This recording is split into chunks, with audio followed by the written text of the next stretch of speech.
We're continuing now with more communications. Fun stuff. Now, not all communication is formal. One of the most important or biggest uses of informal communication is the grapevine. The grapevine is basically the rumor mill. Nothing spreads faster than rumors in a business.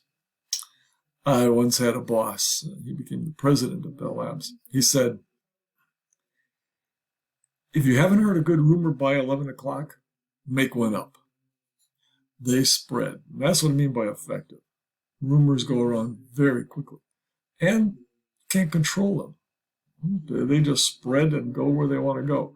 So if there's a rumor that there's going to be layoffs, everybody will hear about it very quickly.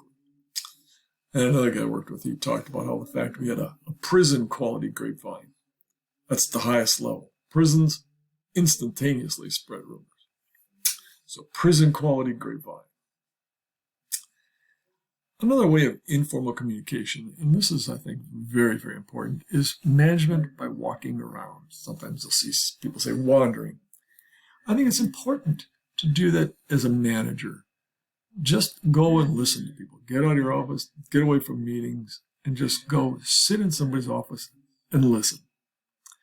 I would, in Homedale, I would set up my own PC, set up a separate PC and a desk in this lab. It was a big lab. And I would set up a desk in the corner, and I'd just sit in there, work on the computer, and listen. And people would come over and talk and tell me what was going on and tell me issues.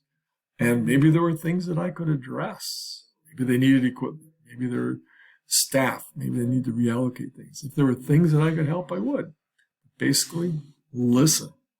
Sometimes I would just walk into somebody's office and sit down. They would get kind of uncomfortable. Why is he in here? But after a while, they got used to it. And as a manager, it was invaluable, the information and the communication that I would get with my employees in the organization.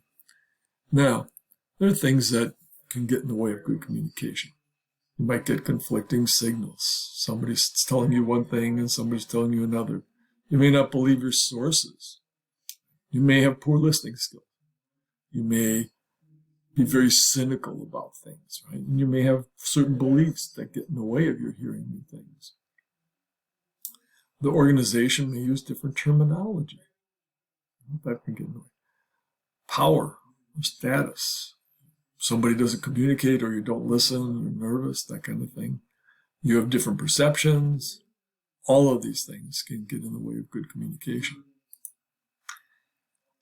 How can you overcome it? Well, work on good listening skills.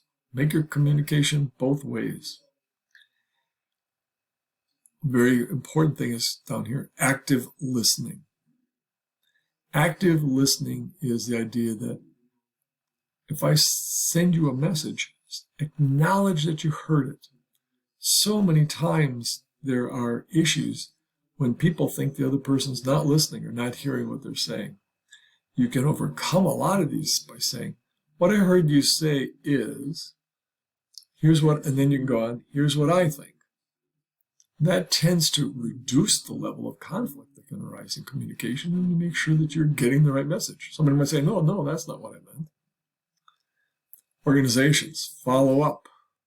You send out a message, follow up. Did you hear that? Did you understand it? Overload, in each media. Different media have different uses and different advantages, right? Text is very different than a piece of paper email.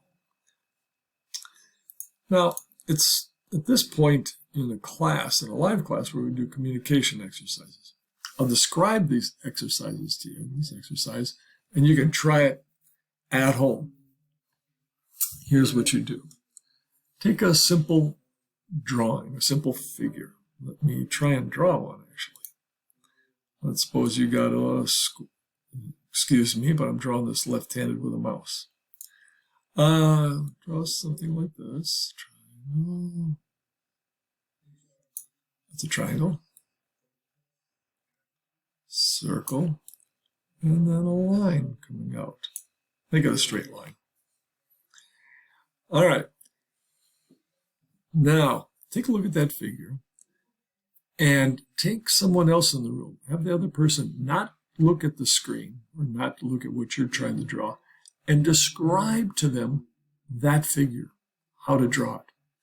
And they can't talk.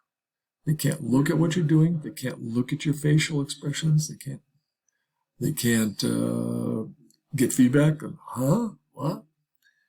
One-way communication. You'll be surprised how difficult that is. And you'll hear people say, oh, I didn't know that. Or, I didn't know that's what you meant. Or, that's not what I meant. You'll hear a lot of really kind of funny things. And it illustrates a lot of the aspects we've been talking about communication. But make sure that the person who is drawing basically can't see you and can't speak or make noises. And switch it around. See how good they communicate. And you can get to more complex, actually not that big, but try some other figures that you might draw.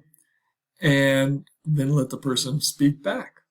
See if they can draw the picture, if that helps. Anyway, those are some fun things we would do in class. And hopefully you'll get another chance to do them sometime.